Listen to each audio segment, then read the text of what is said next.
Bom dia, Breno. Breno, né? Isso. Só vocês aí?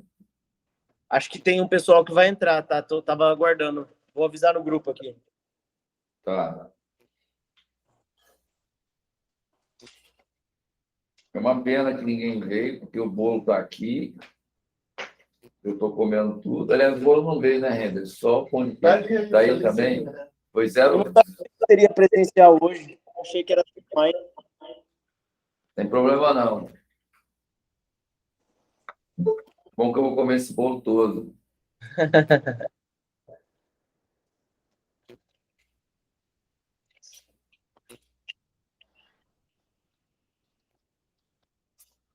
Bom, vamos dar mais aí. Já deu 9h30? Já.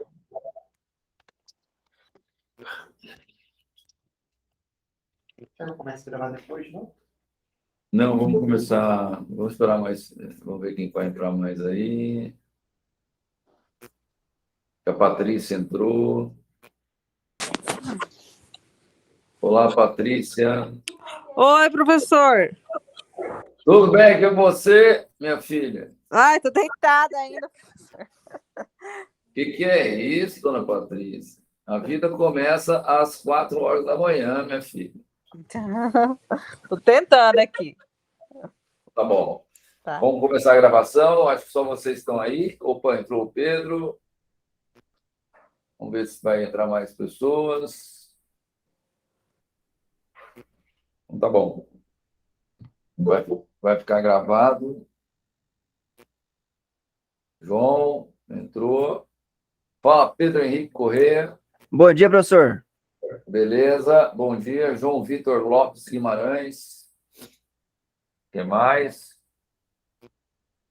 Na turma do 4º semestre só apareceu um cidadão herói. E aqui já estou satisfeito com a turma, hein? Aparecendo aí em grande estilo. 2, 4, 5. É isso? Eu acho que tem aluno que vai entrar ainda, professor. Tá. Teve Eu gente estou achando que está vindo gente aqui hoje. Espera aí, vamos ver. Estou batendo aí na porta. O doutor Edgar Flecha está aqui. Oi, Edgar Flecha. Seja bem-vindo, Edgar. Tá bom, querido. Pode sentar em qualquer lugar aí, se você quiser. E aí, povo? Tchau, povo. Saudações. É possível, Vossas Excelências, saudar o doutor Edgar que está aqui? Bom dia, senhor Edgar. Bom dia, Edgar. Eles são todos molando, falaram que ia vir, não vieram, só eu só. Eu acabei de falar aí que vai ter um bolo, então o doutor Edgar vai ter.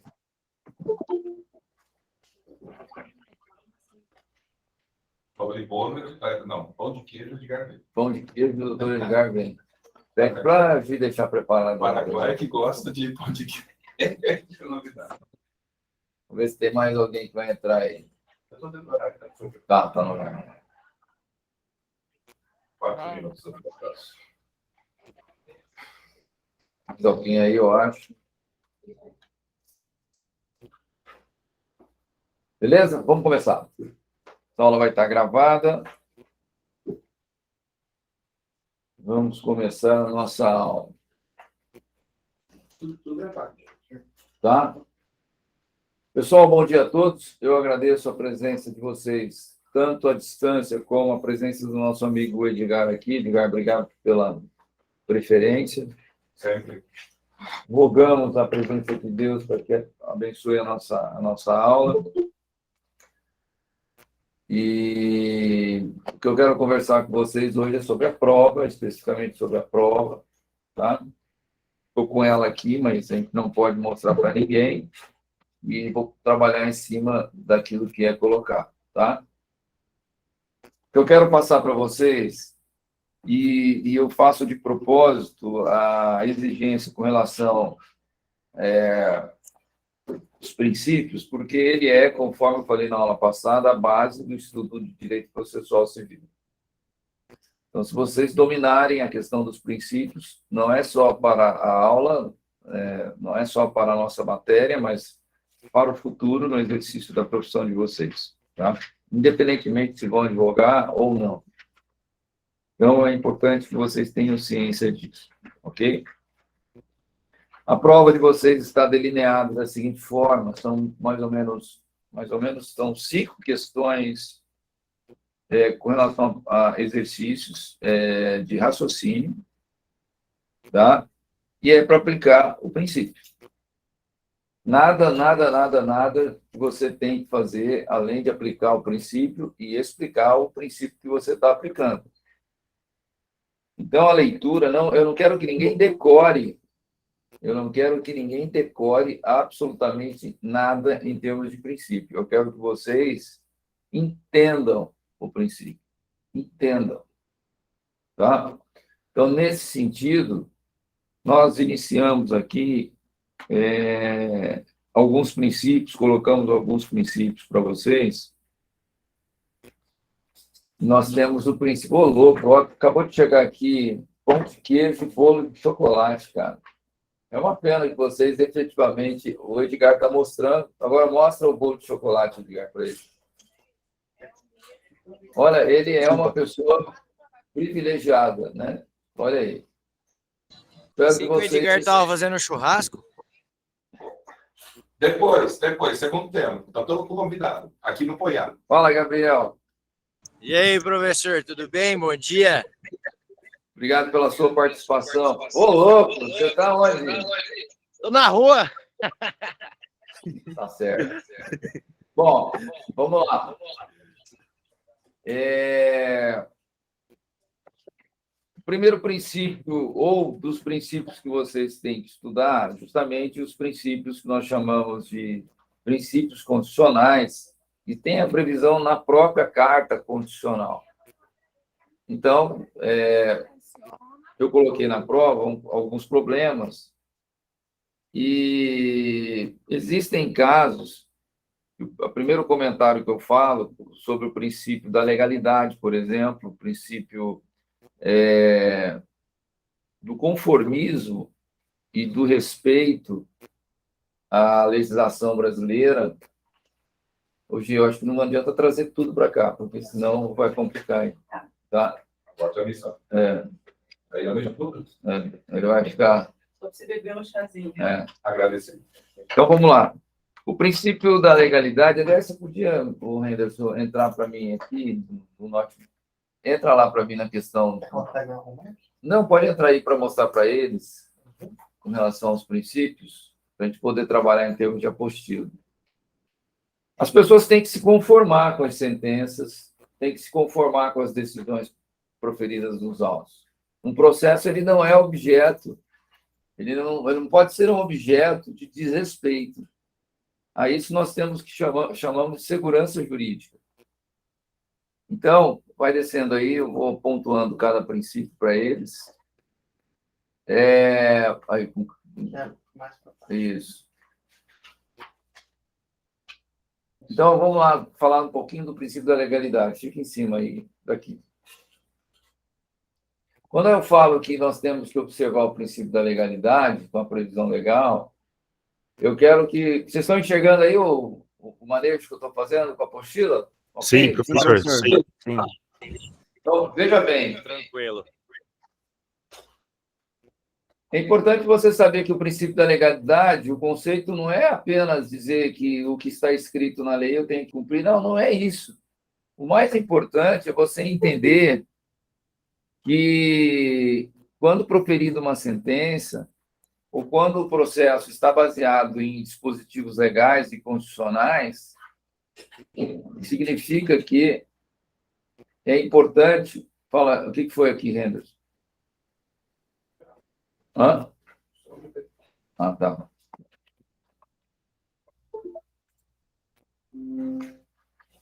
Então, é importante aqui você observar esse tópico do direito adquirido, ato jurídico perfeito e a coisa julgada. Ora, foi proferida uma sentença no processo, o juiz resolveu o mérito da questão, ele resolveu o bem da vida, ele entregou para o autor, ou para o réu, ou para os dois, o direito que foi invocado. Então, nós temos a resolução do problema e a resolução da lite, a resolução do conflito. E quando a sentença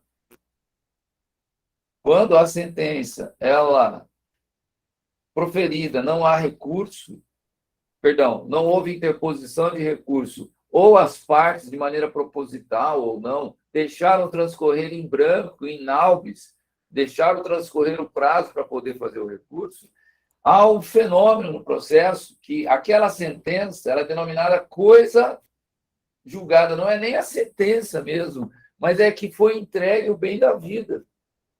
Foi entregue a sentença às partes, com efeitos e aspectos e reflexos às partes.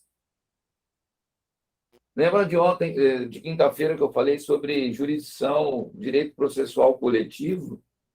Quando o Ministério Público vai até a Justiça e busca uma sentença para preservar o meio ambiente, o Pantanal sul-mato-grossense, quando o Ministério Público entrou com uma ação para que o Parque dos Poderes nosso não fosse loteado para empresas privadas, houve uma sentença com reflexos para a sociedade, e não uma sentença com reflexo somente ao Ministério Público e a uma empresa construtora aí, seja lá qual for.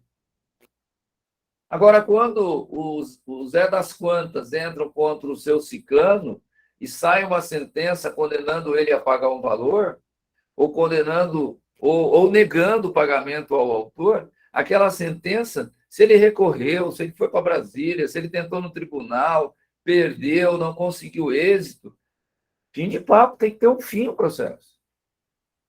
E tem que ser respeitada a coisa julgada. Otton, mas eu já estudei aí, parece que tem uma ação, depois que passa o prazo para recurso, até 2 anos ele pode revolver, né, mexer, tentar rescindir aquela cena. Existe uma ação que eu chamo ela de UTI, ela corre no Tribunal de Justiça ou no STJ, no STF, chamada ação rescisória, mas ela é pontual.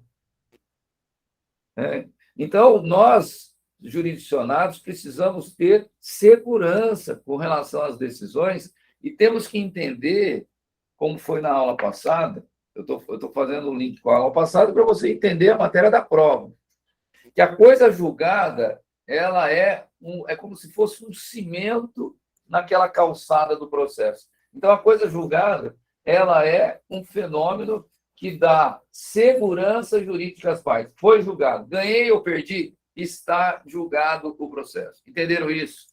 Então, a pergunta é, a pessoa pode entrar novamente com a mesma ação, com o mesmo pedido, porque não se contentou com o juiz da primeira vara civil, contrata um advogado lá em Santa Catarina e entra lá para tentar mudar as coisas porque está em outro estado, diante de outro juiz? Não, não pode fazer isso. Porque existe o princípio da legalidade, que está baseado, por exemplo, na coisa julgada. O princípio da legalidade também está baseado no direito adquirido. Imagina, você tem direito à aposentadoria com 65 anos, aí mudam as regras. Não, agora você só pode se aposentar com 75, com 80 anos. Isso é bom e ruim. Tem gente que quer trabalhar até 200 anos, não quer se aposentar. Mas se a pessoa que necessita, se ele está inválido, por exemplo, e ele precisa de uma aposentadoria em virtude da invalidez, e o direito adquirido baseado em um imposto? Hoje eu vou recolher PIS, CONFINS, vou recolher ICMS baseado numa lei específica. E se amanhã aumentar a alíquota? Sendo que o fato gerador aconteceu com base na lei nova, com a lei velha. E aí? Então, nós precisamos observar que nós temos direito a adquirir. E o ato jurídico perfeito? O ato jurídico perfeito pode ter sido um contrato, pode ter sido feito, eu não digo contrato, mas principalmente em âmbito de processo, vamos trabalhar em cima de processo. Eu ganhei a causa e não consegui receber voluntariamente e consegui penhorar uma fazenda, vendi a fazenda judicialmente e a venda da fazenda observou todas as regras processuais, os atos processuais, a lei. Esse é um ato juridicamente perfeito. E aí eu vou ficar discutindo se o preço foi vil, se o preço foi baixo, se o preço está certo, se não foi intimado. Ora, se o preço foi ok, se não houve impugnação, foram respeitadas as formalidades para leilão de uma fazenda em juízo, porque o cidadão não pagou. Gente, nós precisamos ter segurança jurídica. Então, o ato jurídico perfeito, diferentemente da coisa julgada, é com relação àquele ato processual específico, atingiu a meta, resolveu o problema.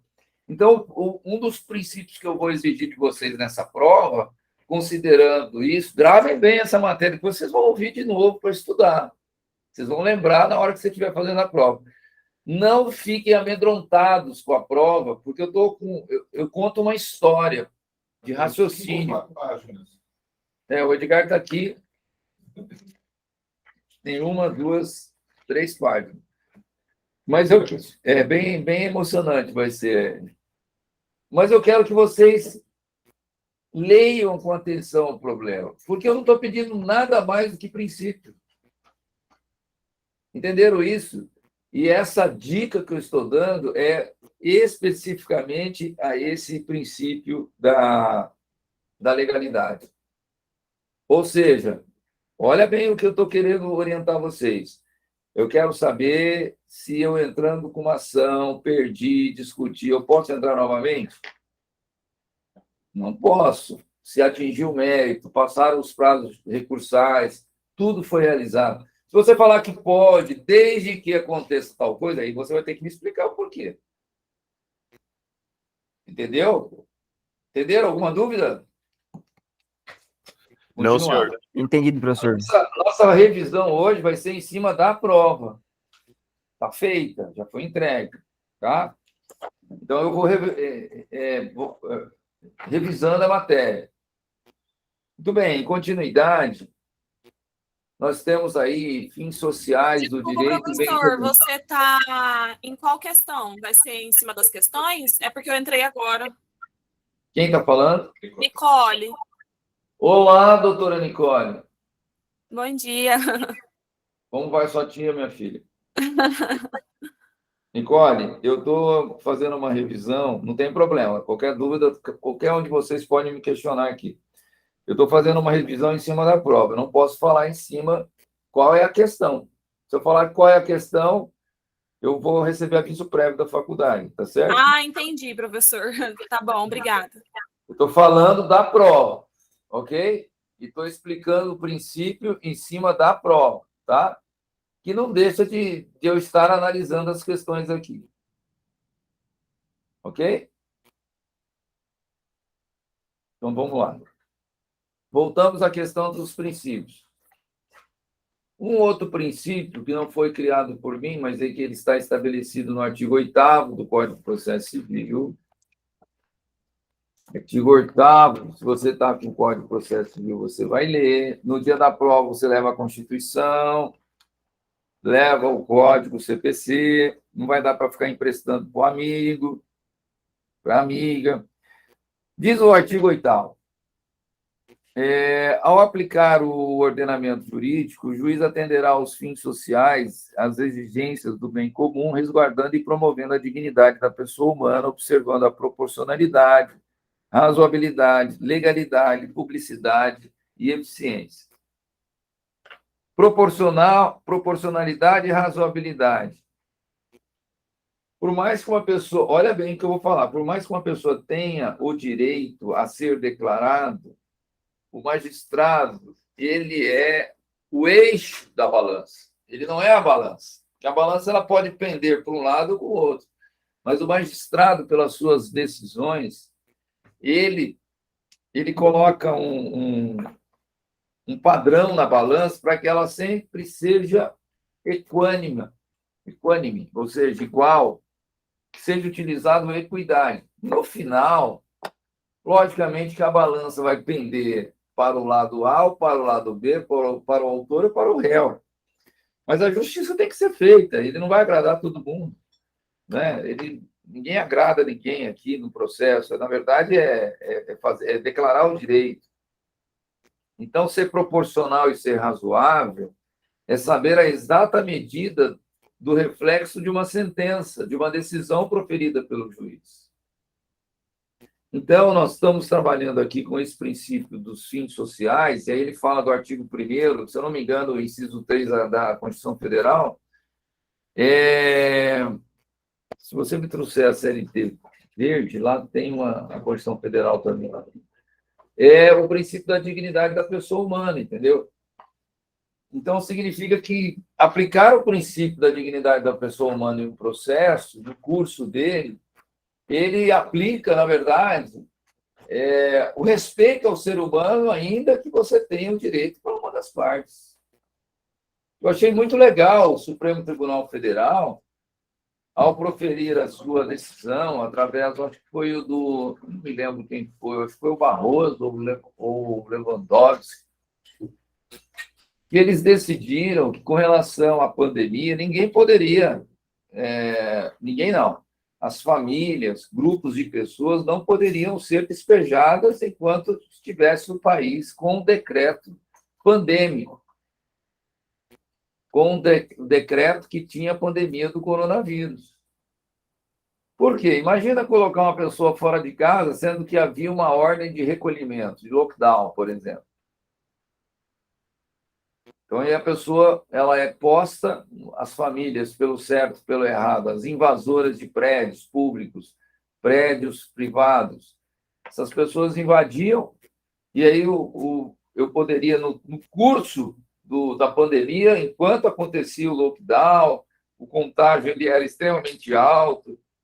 Eu lembro bem que o Jornal Nacional tinha uma parte da Rede Globo que apresentava o número pelo certo e pelo errado, a cada dia o número de infectados, o número de mortos. É uma situação horrível. Muito bem. Agora, eu pergunto a vocês, essa decisão do Supremo Tribunal Federal volta a falar dos reflexos de uma sentença, de uma decisão. Não precisa necessariamente ser uma sentença. Ela teve à época uma situação dessa para as questões de despejo entre A e B. Por exemplo, o Supremo vem e fala que as famílias invasoras de prédios abandonados ou grupos de pessoas, eu não estou falando de 5 cidadãos, eu não estou falando de 5 pessoas de uma família, estou falando de 3 pessoas de uma família, estou falando de 100 pessoas, de 50 pessoas, de 30 pessoas, de um número razoável.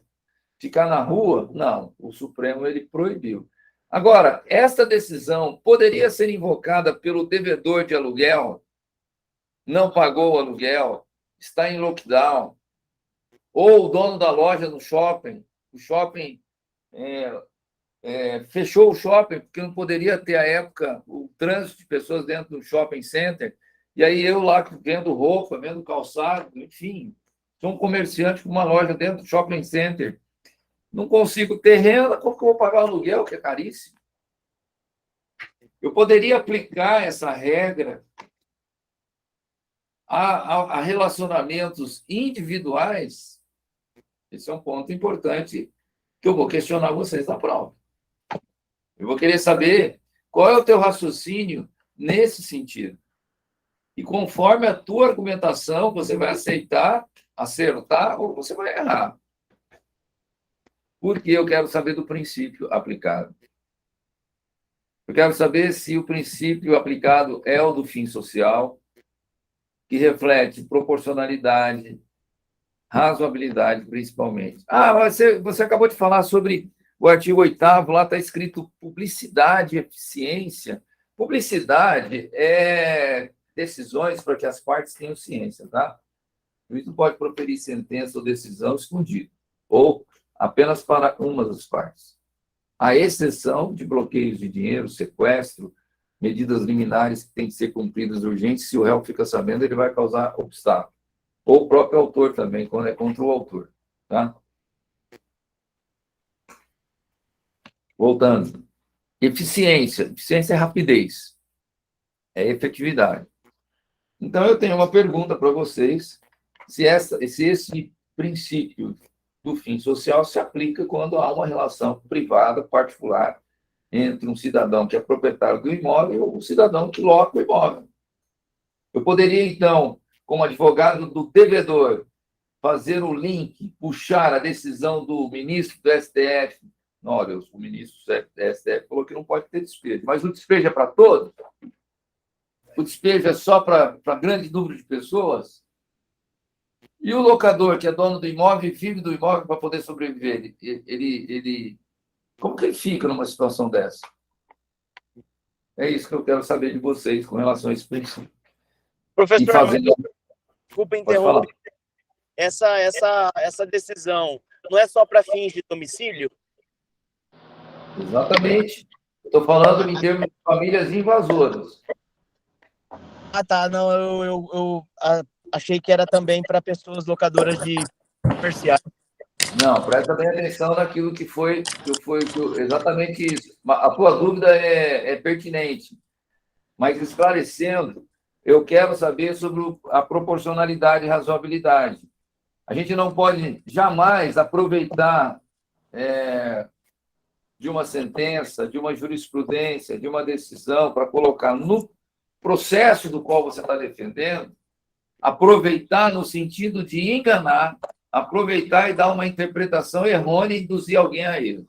O Edgar quer perguntar aqui, pode falar isso. Ah, sim, entendi, perdão. Eu tenho aqui a razoabilidade. Foi citado anteriormente a questão do Covid. Então, existe uma determinação de um órgão de instância superior dizendo, olha, não vamos colocar as famílias despejadas, famílias, estou dizendo números, tá? Quantitativo, envolve um bem maior para fora, por conta da Covid. Justificativa foi a Covid, beleza? Só que aí vem um advogado mal intencionado e quer usar esse princípio para justificar que o cara, pelo aluguel do imóvel, do shopping, também não seja despejado. Então, não bate as informações. É isso que eu quero saber, exatamente isso. E eu já respondo, então, se a gente está numa aula de revisão, a proporcionalidade, a razoabilidade não é um princípio justamente para que se faça justiça e não se aproveite dela. Não se aproveite de forma errônea da justiça, entendeu? Desse princípio. O pessoal que está me ouvindo, entenderam o que eu estou explicando? Ok? Sim, professor, entendido. Sim, professor. Beleza. Muito boa observação do artigo de vocês. Agora vamos adiante. Vamos adiante.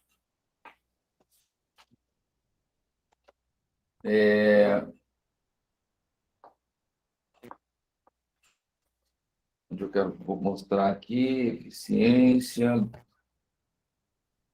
devido processo legal.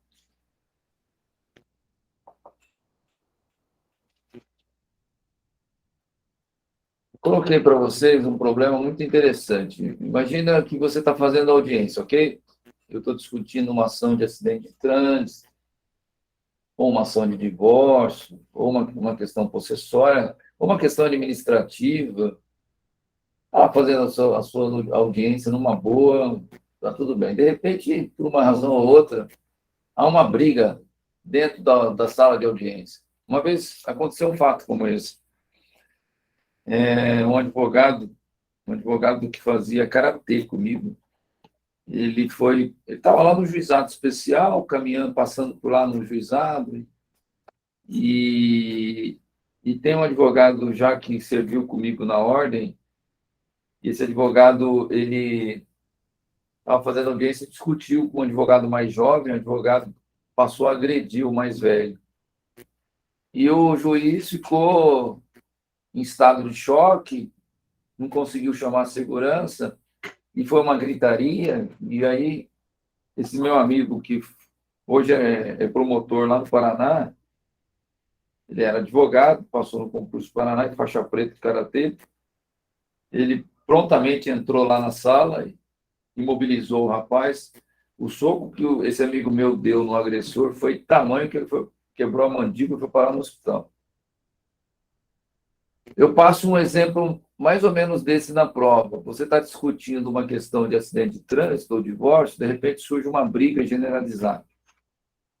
Dali surge a oportunidade da vítima, seja pelo advogado, seja pela parte que agride a outra. Não sei se vocês lembram que eu contei uma história, uma vez fui fazer uma audiência lá nas Moreninhas, e a sala do juizado lá nas Moreninhas é bem pequenininha, é bem simples. Eu sentei assim diante da parte contrária, meu cliente, a parte contrária. A parte contrária olhou para mim e falou assim, ó, eu vou te pegar no final dessa audiência aí, vou te pegar na saída da audiência. Aí eu fiquei com medo, né? Olhei para o juiz e falei, juiz, ele quer me pegar na saída aí. Aí o juiz falou, não, vamos se acalmar. Graças a Deus não aconteceu nada, né? Mas eu sou bom de corrida, corri bastante, deu tudo certo, né? Estou brincando, mas isso pode acontecer. A minha pergunta é, e aí vem a orientação. Se a parte sofre uma agressão verbal ou física no curso do processo, eu posso deflagrar um novo processo? Qual que é o princípio aplicável a isso? Ou o juiz pode abrir uma nova ação? Eu já expliquei para vocês que, por mais que o juiz tenha presenciado a agressão, o juiz não pode jamais abrir um processo, porque nós temos o princípio da inércia. Inércia da jurisdição, em que nós aprendemos tanto lá no direito, na parte sobre jurisdição especificamente, como no artigo 2º, que nós lemos para vocês na última aula, mas também é aplicado na matéria que cai na prova. Por quê? Porque o processo judicial de âmbito civil, ele é por impulso oficial, mas desde que a parte inicie esse processo. Então, se eu estou lá trabalhando e sou agredido no processo, o juiz pode declarar que a parte usou de má fé, não se comportou, pode determinar que aquilo lá vire um caso de polícia. Tudo bem, o juiz tem ele vai mandar um ofício para a polícia, um ofício para o Ministério Público, para tomar providência. Agora, o juiz não pode começar, ele não pode instaurar uma ação civil da vítima. Entenderam isso? O juiz, enquanto Estado, ele não pode iniciar ou provocar, ele tem que ser provocado. Exatamente isso. Agora, não necessariamente, uma vez provocado pela atitude da parte que se diz lesada, ela vai fazer vai cometer esse ato através de uma nova ação, de uma nova demanda que não vai entrar efetivamente no processo, que vai se vincular a esse processo, porque são causas diferentes. Então, resumindo, por mais que eu esteja no curso do processo, venha surgir uma agressão, algo nesse sentido, há necessidade de se aplicar o impulso, o princípio da inércia. Tá certo? Eu espero ter sido claro com vocês. Entrou o Alex agora também. O Alex levantou a mão. Fala, Alex. Pode falar ou você quer escrever? Melhor falar. Abre seu microfone, Alex.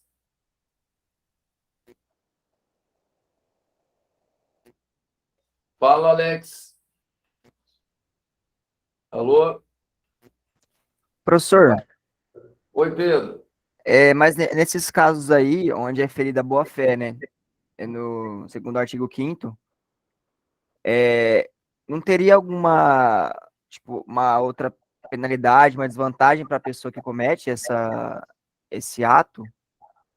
Sim, o juiz pode fixar uma multa no processo, ele pode declarar a parte, conforme for o caso, litigante de má-fé, porque as partes têm obrigação na audiência de se comportar, entendeu?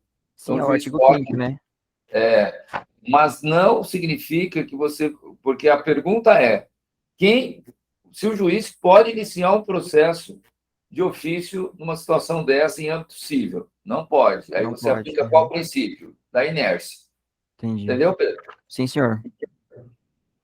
Vamos lá. Deixa eu ver aqui. Aqui eu quero que vocês prestem bem atenção no princípio da publicidade. Deixa eu ver onde está. Princípio da publicidade. Significa isso. O princípio da publicidade significa que os atos do processo, eles são públicos. Para ser público, é importante você prestar atenção agora para que você possa responder uma pergunta que eu vou fazer na prova para vocês. Os atos são públicos, os atos processuais são públicos. As partes são representadas pelos seus advogados. Seus advogados, eles comparecem no processo através de uma procuração. Nessa procuração tem e-mail, endereço do advogado, tem o nome dele completo, tem a OAB dele. Vamos ver se alguém, eu acho que levantou a mão. Ixi, Alex, você quer escrever, então? Se você não consegue falar, aí eu te respondo.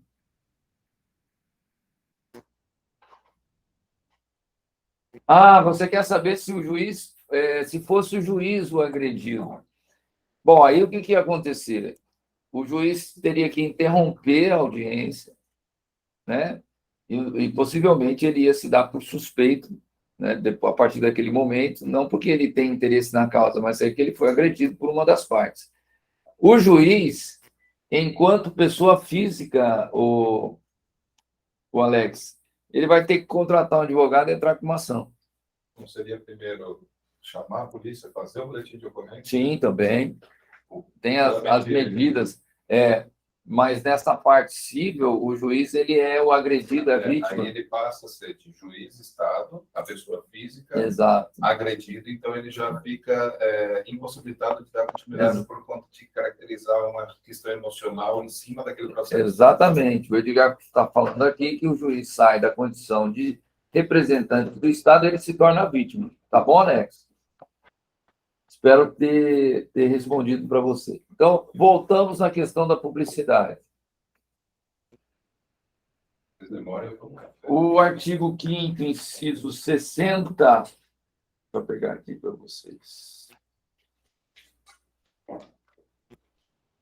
Diz o seguinte: a lei só poderá restringir a publicidade dos atos processuais quando a defesa da intimidade ou interesse social exigir. Então, os atos processuais, eles são normalmente públicos, mas existem exceções, como o que está previsto no artigo 5º, inciso 60, nos artigos 11 e 189 do CPC, e no artigo 93, inciso 9. No artigo 93, inciso 9 da Constituição Federal, lá diz com todas as letras que os atos processuais são públicos. Quando eu falo atos processuais, atos do processo. E como que as partes ficam sabendo? São representadas por advogados. O juiz, ele determina que os seus atos, sentença, decisões, atos de andamento do processo sejam publicados num diário da Justiça eletrônico. E sai publicado com o nome, o número do processo, o nome das partes. E se o processo for de questões íntimas, questões de segredo de justiça, como direito de família, incapazes, não sai o nome da pessoa. Se é um divórcio envolvendo o fulano de tal, vai sair FT, fulano de tal, contra ciclano C. Ciclano C, sai só as abreviações. Mas tem que sair. Agora, olha bem a questão da prova. Eu quero saber de vocês se o advogado que consta apenas o nome dele, mas não consta da OAB, se o advogado tem um nome comum, por exemplo, José, sai só José, não sai Otton, José Nascer de Melo. Eu estou ferindo o princípio da publicidade? Estou ferindo. Porque tem que sair o nome completo e tem que sair o número da OAB. Agora, sai o nome completo e não sai o número da OAB, mas o Otton é de fácil identificação, não porque é conhecido, mas saiu o nome completo dele, ainda que seja desconhecido, não há infração ao princípio da publicidade. Aonde eu quero chegar para vocês? que a publicidade, ela, para que não seja nulo o ato processual, tem que atingir o objetivo e não haja prejuízo para as partes. Claro, para todo mundo quem é que está ali. Exatamente, exatamente. Então, não Ok. necessariamente o número da OAB faz questão. Exatamente. Agora, presta atenção naquilo que eu vou explicar para vocês que vocês vão lembrar de mim na hora que você estiver fazendo a prova. Por isso que eu falo que participação em sala de aula ou nos vídeos é muito importante. É uma dica que eu estou dando para vocês. Pessoal, eu contratei o Otton e o Elton. Ou eu contratei o João e o Mário. Se a publicação sair no nome só do João, só do Mário, ela é válida? É válida. Mas não tem que sair o nome de todos os advogados? Não necessariamente. Ah, tá. O cliente contratou o escritório do Otton. Com 6 advogados, por exemplo. Está na procuração. Colocando Otton e associados? Não necessariamente a palavra associados. Não. Não. Se eu tenho 6 advogados constituídos no processo, o servidor público, ao publicar, ele só coloca o nome do Mário, ou do João, ou do Otton, Ou. Só um. essa conjunção adverbial alternativa também não precisa. Só coloca o nome de um, tá certo. Agora, presta atenção onde eu quero chegar. Se eu vou no processo e falo, senhor juiz, todas as intimações, imagina um escritório com 50 advogados. Aqui nós temos o escritório aqui do Ernesto Borges, do Dr. Denner, são escritórios com 500 profissionais em todo o Brasil. Imagine que saia, que ele não faça um pedido para o juiz e fique em branco. O servidor não vai incorrer em erro se ele publicar o nome só de um profissional. Agora, se o Ernesto Borges colocou no processo que só quer que todas as intimações saiam no nome só do Ernesto e não foi respeitado isso, aí você vai ter uma nulidade. Aí você vai ter uma infração ao princípio da publicidade. Vocês entenderam? Tem que ficar isolado o nome, tem que ficar destacado o nome do advogado. A publicidade, ela tem que ter esse caráter e também essa razoabilidade, entendeu? Então, o advogado tem que ficar esperto para isso. Olha, alguém fez uma pergunta. Vamos lá. Professor, Fala, Guilherme. tudo bem, professor? O senhor pode repetir, por gentileza, esse exemplo? O porquê que não tem que colocar todos os nomes do advogado no escritório? Porque porque existe um dispositivo de lei, deixa eu ver se eu lembro aqui, que essa matéria eu ainda não apliquei para vocês, tá? Sobre intimação. Mas eu vou abrir lá nas intimações, só para vocês sanarem aqui a curiosidade também. Deixa eu aceitar aqui. Mas o que eu quero dizer que quando não há nenhuma restrição de publicação, você não infringe, você não desrespeita o princípio da publicidade se sair o nome completo do advogado, sendo que tinha mais de um advogado. Não há necessidade de sair o nome de todos os advogados no processo, entendeu? Ok, isso? Sim. Eu vou ler o artigo 272. Vamos ver aqui. Só marcar para você falar na questão inicial, aí tem que colocar o nome de 50 advogados. Porque tem escritórios, Guilherme, tem escritórios que tem 100 advogados, tem 5 advogados, tem 10 advogados. E quando não realizados por meio eletrônico, consideram ofensas de estimações e publicação dos autos. Olha aqui.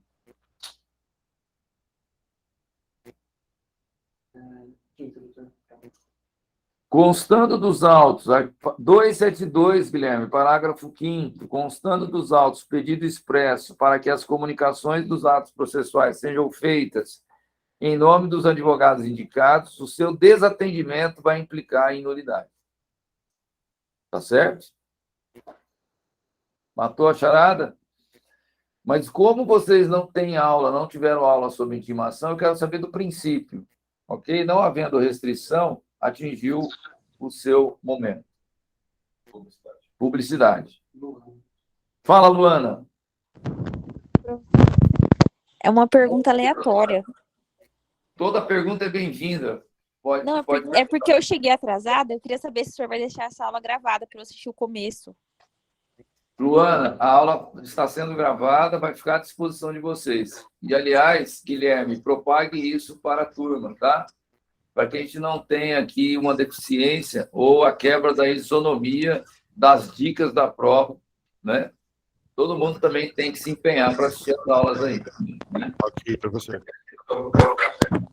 Eu quero deixar claro que o Edgar ele está sendo muito tranquilo aqui no ato de tomar café, de comer a chipa, um bolo.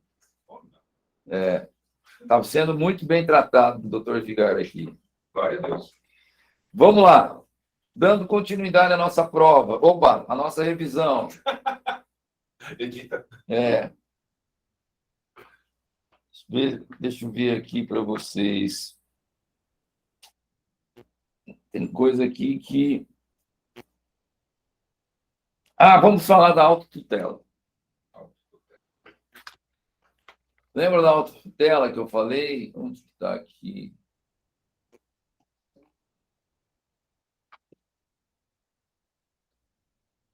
Devido processo legal, eficiência.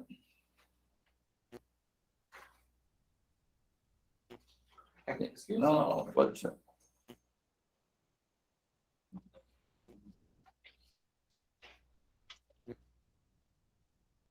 Está justamente no início da nossa apostila.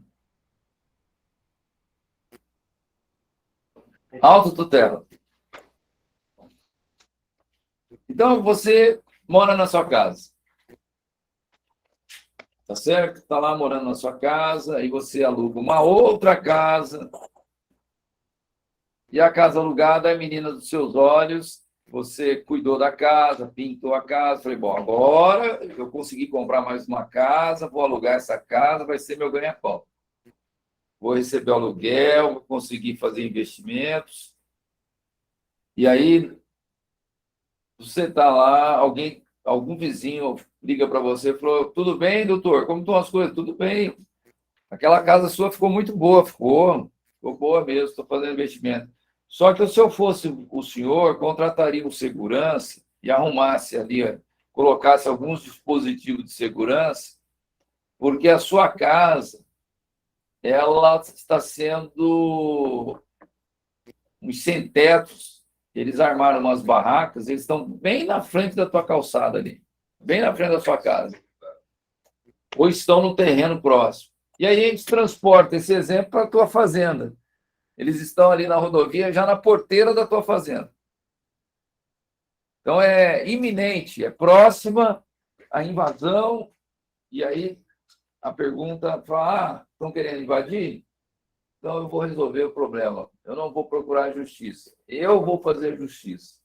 Eu vou colocar lá uma cerca elétrica com choque ou uma capacidade elétrica de se quem encostar lá vai morrer eletrocutado. E vão fazer mais. Vou pegar um segurança, contratar uma empresa de segurança. Estou falando agora de casos concretos, de fazendas que foram invadidas por índios. E aí atira para matar. Não é bala de borracha. Aí, autotutela. Eu posso resolver esses conflitos pela força? Claramente que não. Há um desequilíbrio na hora que você exerce de maneira excepcional a proteção da propriedade e a legítima defesa. No exemplo que eu estou passando, claramente que não. Então, eu quero saber de vocês, numa situação como essa, né, se tem algum princípio que poderia amparar o nosso amigo que está protegendo a sua casa, a sua fazenda. Eu já digo, não tem, porque daí ele exagera exatamente na sua proteção da autotutela. Ele teria o direito da ampla defesa do contraditório, proteger sua área através e da inércia da demanda, ir até a justiça, obter uma liminar para impedir que essas pessoas se aproximem lá. Por mais que ele não saiba quem está querendo invadir. Por isso que eu falo que a Defensoria Pública ela pode também defender essas pessoas que você não consegue identificar. Não precisa ser identificado nas questões possessórias. Mas a pergunta é muito clara. A autotutela, qual é o parâmetro dela? Qual é a proporção dela? Qual é a razoabilidade dela? Você vendeu um carro para o cidadão. Aí o cidadão não pagou para você. Você está com documento. Você vai lá na garagem dele e quebra a garagem, arranca o carro à força. Não pode fazer isso. Alguma dúvida? Beleza. Passados os exercícios, os casos, vamos considerar assim, emblemáticos que eu citei aqui, vamos conversar agora de perguntas mais objetivas que vão cair na prova para vocês. Eu vou querer saber o que é legitimidade. E a legitimidade é o vínculo que uma pessoa natural, ou pessoa jurídica, ou pessoa... Vai ter que mudar de apostila aí, né?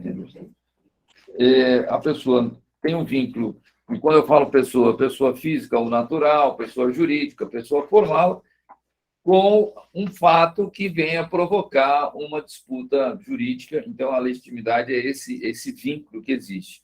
Ela, se não tiver legitimidade, o processo vai ser extinto sem resolução de mérito, e aí nós temos a extinção do processo, tem previsão lá no artigo 17, anota aí, artigo 17, aí são fontes, 17 do Código de Processo Civil.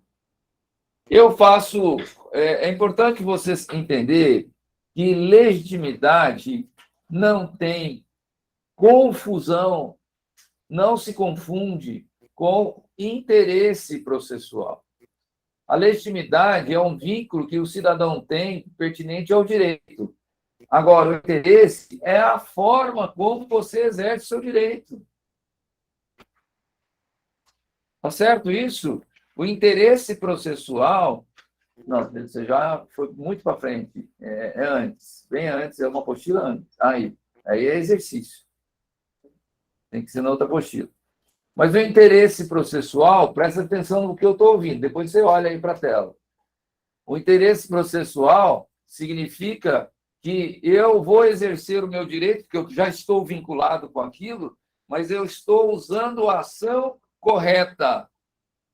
Se eu estou usando a ação correta, eu tenho interesse processual. Se tem necessidade de obter uma providência da justiça, então eu tenho interesse processual. Então, em resumo, o interesse processual são 2 requisitos, que é necessidade de buscar a justiça e utilizar a via correta, que a via eleita seja certa.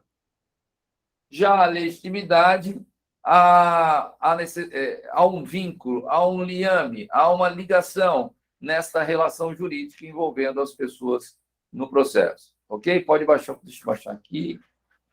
Já falei de necessidade e utilidade. São as partes, por sua vez, quando a ação lhe seja pertinente, função do ato jurídico realizado a ser praticado. Titularidade do direito está pertinente à legitimidade. Então, não se confunde, presta bem atenção, legitimidade com interesse. Agora vamos lá nas ações declaratórias. Está aqui nessa mesma apostila, né, Henrique? Professor, Fala, meu querido. deixa eu ver se ficou claro. Legitimidade é o vínculo de uma pessoa física ou jurídica que venha procurar a justiça para exercer seu direito e usar a via certa? Não. Aí você confundiu tudo. A legitimidade a legitimidade é um vínculo jurídico que você tem com o direito, só isso. Por isso você é titular do direito. Por isso que eu falo que é legitimidade ordinária. Legitimidade ordinária, você buscando o teu direito na justiça, ok? Ok. Legitimidade extraordinária é alguém buscando na justiça um direito que é teu. Então, por isso que a gente chama de extraordinário. Beleza. Já o interesse, como você tem legitimidade, tendo legitimidade, há um questionamento se você tem interesse processual. Interesse é se você usar a ação correta para buscar o teu direito. Interesse é, além de usar a ação correta, é saber se você tem necessidade de buscar a justiça. Te dou um exemplo. Ação de cobrança. Você vai cobrar o quê? Cobrar uma dívida. Mas a dívida já venceu? Não. Então, eu não tenho interesse. A ação correta é a ação de cobrança? É. Mas não venceu. Então, não tenho necessidade. E aonde que está a legitimidade do Guilherme numa ação de cobrança? Você é o credor. Então, você tem legitimidade ativa. O José das Almas, ele é o seu devedor. Então, ele tem legitimidade passiva. Agora, o Guilherme é um funcionário público e ele não quer fazer uma ação de cobrança e ele vai lá no sindicato dele, dá para você entrar com uma ação de cobrança para mim? O sindicato vai falou, Guilherme, eu até gostaria de fazer, mas isso aí é um direito teu próprio, eu não posso nem usar, às vezes, o sindicato, porque não é um direito seu especificamente. Eu posso entrar com uma ação quando é para a coletividade. Para a coletividade. Então, o sindicato vai, em nome do grupo de funcionários da empresa tal, buscar os seus direitos. Como o sindicato dos bancários, por exemplo, que vai buscar na Justiça do Trabalho os direitos trabalhistas. Ele tem uma legitimidade extraordinária. Entendeu? Joia. Sim. Beleza. Vou ter que dar uma reforçada. Fala, Edgar, vamos lá. Não, você falou, mas eu acho que eu que vou ter que papirar, porque não está claro ainda essa legitimidade. Então, vamos lá. Legitimidade, olha o que está... Volta lá para vir na apostila, para a gente poder tentar ser bem claro aqui. Enquanto um tiver dúvida, a gente não avança. Não tem problema. Página 2.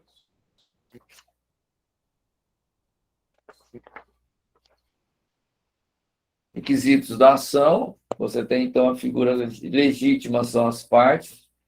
Para a causa. Para a lide. Por sua vez, é uma consequência, quando a ação lhe seja pertinente.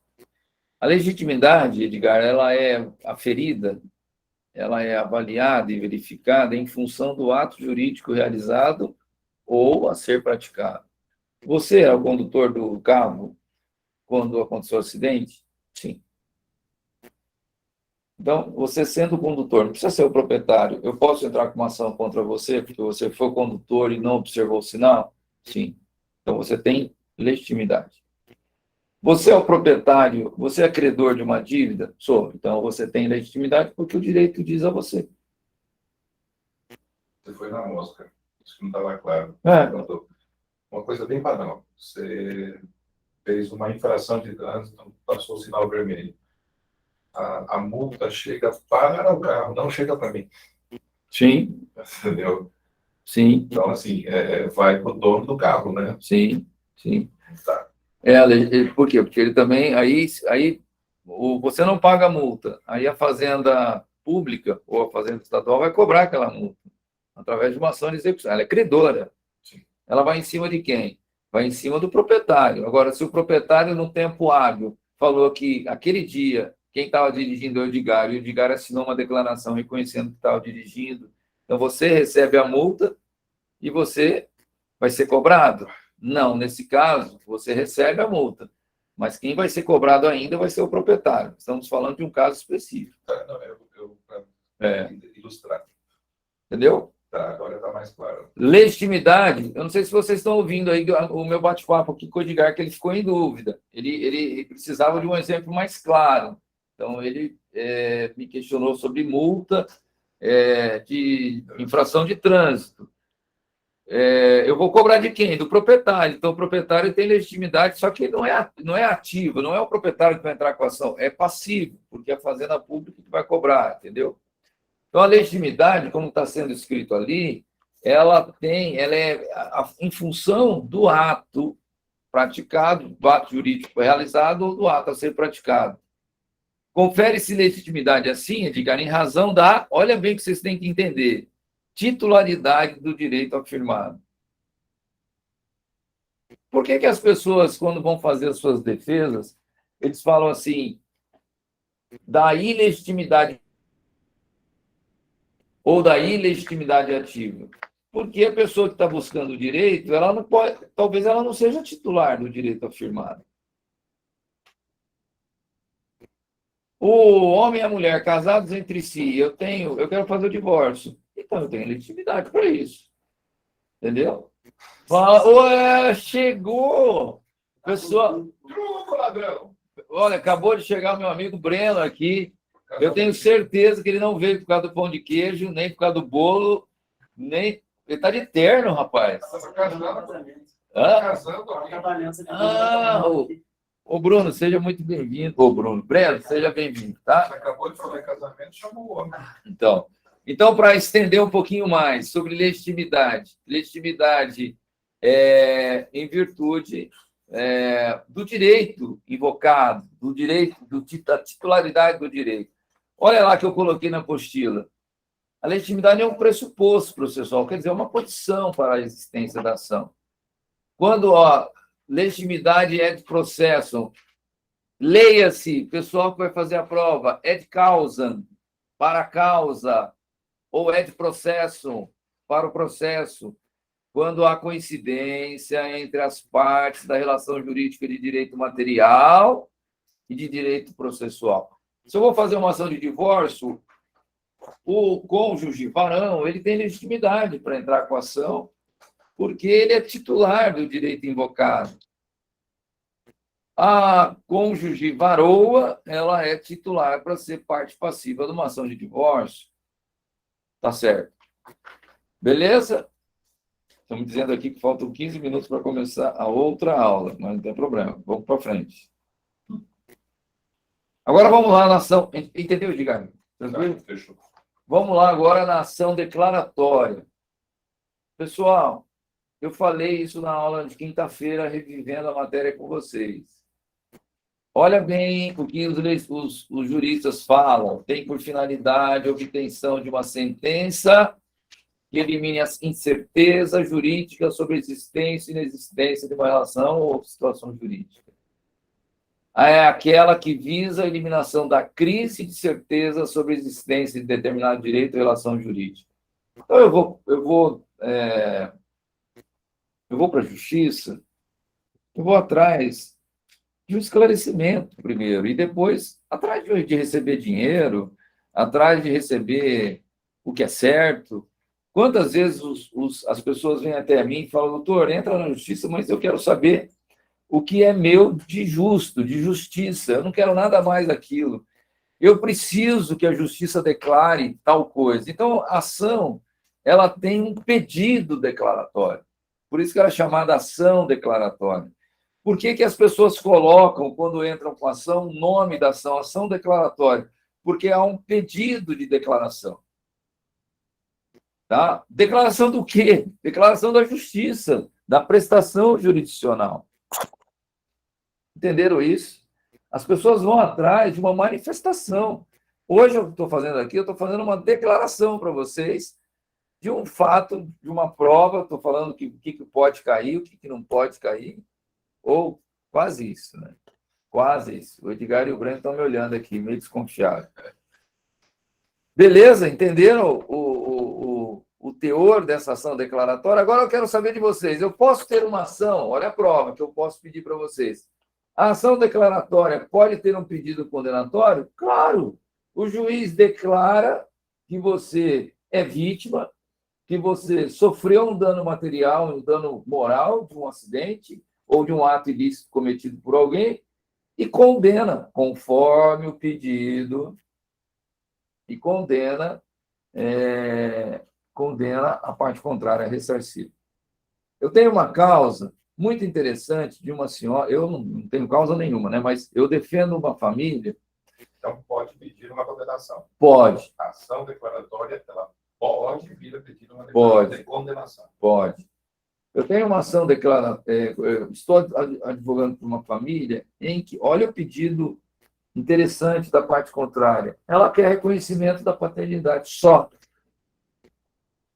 Aí vem o cliente, senta aqui e fala, doutor, eu estou tranquilo, porque ele só quer saber se é pai, ele quer saber se o meu pai foi pai dele, e o meu pai já faleceu, é só abrir lá o caixão, fazer um exame de DNA e vai ser reconhecido a paternidade pós-mortem. Não é só isso, não. A princípio, para esse processo, ela quer Exatamente. reconhecimento. Pa- Mas uma vez reconhecido, Exatamente. ela entra com outro. Exatamente. Só, esse só me Você assusta ganha o bem da vida ali para poder entrar com outra. Exatamente isso. Então, o pessoal está aqui, está discutindo. O pedido, se for só para declarar a paternidade, matou o processo. Ah, mas eu quero entrar com o pedido também, depois, uma vez caracterizados os alimentos. Aí, beleza. Outra história. É outra história. Eu posso utilizar a ação de investigação de paternidade cumulada com alimentos, mas os alimentos serão devidos a partir do momento do reconhecimento da paternidade. E tem fins retroativos? Tem fins retroativos a pergunta aqui, a partir do ajuizamento da ação. Tá? A partir do ajuizamento da ação, tem esse fim. Até então, não. E se for por ações separadas, por exemplo, declaratória, depois eu quero requerer a parte de alimentos. É da decisão? Do reconhecimento da paternidade. Mas se a ação for separada, é a partir do reconhecimento. É. Mas é a partir do trânsito em julgado da ação do reconhecimento? A partir da sentença. Sentenciou, Porque não tem, mas não tem esse... No momento que o DNA também dá 99,9, não tem que questionar, né? Mas não é do exame, não, tá? É da... Não, eu digo pós-morte, mas... Tá certo? O pessoal me questionou aqui sobre a questão dos alimentos, quando posso cobrar, é a partir do reconhecimento, né, da paternidade dessa pessoa, por isso que eu posso executar. Oi, a Luana Araújo e o Pedro levantaram a mão. Luana? Professor, não levantei, não. Levantei sem querer, então. Então, você pode levantar a sua... O Pedro Henrique.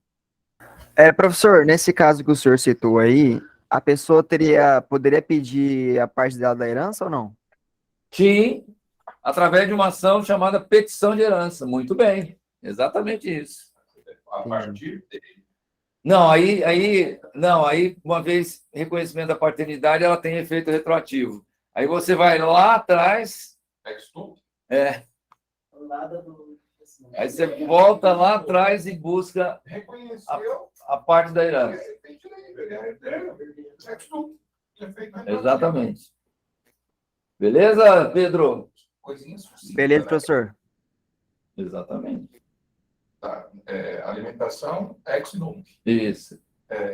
Herança, ex tunc. Exato. Tá. Coisinha simples, né?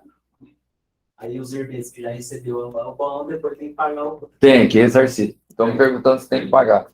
Bom, vamos lá. Atenção. Bem, eu tenho uma pergunta bem interessante para vocês sobre relação jurídica processual. Está terminando a nossa aula. Quem que participa de uma ação judicial? É o autor, muito bem. É o réu, tudo bem. O juiz, o joia. Um terceiro pode entrar no processo? Pode entrar, sim, se demonstrar interesse processual. E também o quê? Algum vínculo com aquela causa. Ok? Olha bem a pergunta que eu fiz para vocês. Alguma legitimidade, professor? Eu não vou dizer nem legitimidade, porque isso aqui é um caso um tanto anômalo, entendeu? Vou te dar um exemplo aqui. Você vendeu, isso acontece muito no dia a dia, você vende uma casa financiada. Você não podia vender casa financiada. Você passou o carro, eu acho que eu falei esse exemplo lá na sala com vocês. Você vende um carro que está financiado. O carro continua no seu nome. Aí o cidadão está na posse do bem.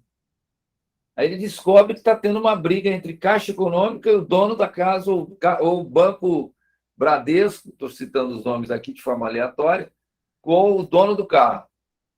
Aí você está observando que vai sobrar para você. Se você ficar quieto, você não pode chegar lá no Edgar, por exemplo, que é o dono da casa, e falar, Edgar, pô, se empenha aí no processo, Edgar. Porque você me vendeu a casa e você parece que está de corpo mole no processo. E se você perder o processo, eu tô ferrado, porque eu vou ter que sair da casa. Você vai ficar quieto? Você tem interesse.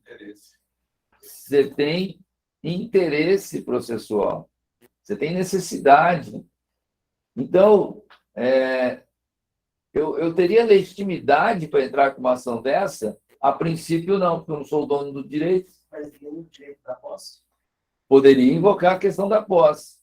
Muito bem, o Breno colocou aqui. Poderia. Aí, essa questão da legitimidade, se ela cai, se o juiz entende que não tem legitimidade, a legislação permite, olha como que o legislador também é inteligente, ele permite que eu fique ao lado do Edgar, por exemplo, como assistente. É uma matéria que vocês irão ver ainda esse semestre comigo. Então, eu faço uma pergunta mais ou menos nesse sentido, justamente para despertar em vocês que é possível a figura de autor e réu e mais um terceiro. Terceiro não é o número 3. Terceiro é uma forma de falar, porque eu posso ter vários autores contra vários réus. Terceiro é um terceiro na relação jurídica nesse sentido. Tá certo? Fala, Luana. Uma pergunta. Por exemplo, uma pessoa tem uma união estável, mas assim, união estável porque convive junto, não tem nada no papel. Ai, Jesus! E aí, a pessoa, o marido, né, morreu. E aí, tipo assim, todos os bens estavam no nome da mulher, né, que ficou viva. Os filhos deles podem entrar contra, tipo assim, podem entrar contra a mãe, no caso, né, para pedir a herança? Pode. Mas são herdeiras, não são? Mas aí vai ter que provar a união estável, né? Olha, deixa eu te explicar uma coisa. Em cima da matéria que a gente está estudando, tá legal? Sim. Os filhos têm que reconhecer que houve uma... O Breno já deu a dica aqui. Os filhos do primeiro casamento, da primeira união do pai falecido, eles têm que... se não foi reconhecida a união estável, eles têm que entrar num processo para se habilitarem como herdeiros do pai, da parte do pai, se os bens foram adquiridos na constância dessa união. Outra coisa, os filhos têm direito também aos frutos dos bens, se foi só da mulher, mas que está viva, né? Pretensa viúva, que está viva, mas esses frutos, o pai, ele de alguma forma se aproveitava e tal, e tudo mais, tem direito a frutos e tem do casamento ou da união. Tá, mas não tem documento nenhum falando que tem união e não se sabe e não sei o quê. Aí é o que o Breno falou. Simultaneamente ao inventário que deve estar ocorrendo, eles entram com uma ação de reconhecimento de união estável pós-morte. Então, mas é porque não tem inventário, porque todos os bens estavam no nome da mulher, entendeu? Então, os herdeiros têm que correr o trecho rapidinho, nesse exemplo, para poder fazer valer os seus direitos. Se eles ficarem quietos, como diz lá no Rio Grande do Sul, adeus pro gaiteiro. Entendeu, Luana? Entendi, os casos de família aqui da minha vida. Ô, Luana, a gente está à disposição aqui no Rua Euclides da Cunha, 584. Tá bom, professor. O Edgar não esqueceu o valor da consulta que eu cobro aqui. Beleza? Beleza, Alguma dúvida aí, professor? meus amigos? Eu estou muito satisfeito com a turma de vocês, isso, tá bom? Pela aplicação de todos terem vindo aqui e estarem assistindo. Tem quantas pessoas aí? 10. Parabéns, viu, cara? Eu gostei demais da turma disso aí. Para finalizar aqui, pessoal, o artigo 14 fala da lei processual no tempo. Eu já caminho no exercício de compreensão, eu quero saber o que acontece com uma lei nova processual, logicamente, revisando a matéria, ela passa a ter efeito imediato, mas não modifica o que aconteceu na vez passada, nos atos passados. E, por fim, eu peço para vocês falar um pouquinho do que vocês entendem do artigo 2º, que é provocar a jurisdição, que é entrar com a ação. Eu quero saber o que vocês entendem disso. Em resumo, é esta revisão com a prova. E aproveito, se não haver mais dúvida, o doutor Tiago apareceu aqui, o meu filho, e para agradecer a participação de todos vocês. Isso me dá força, a presença de vocês, da gente fazer esse trabalho, que é um trabalho voluntário, a faculdade não remunera a gente em nada, e eu também não quero saber disso, mas a minha ideia é fazer com que vocês entendam, e esse legado tem que ficar, entendeu? Que é vocês entenderem a matéria. Beleza? Beleza, professor? Beleza, Obrigado. professor. Muito boa aula.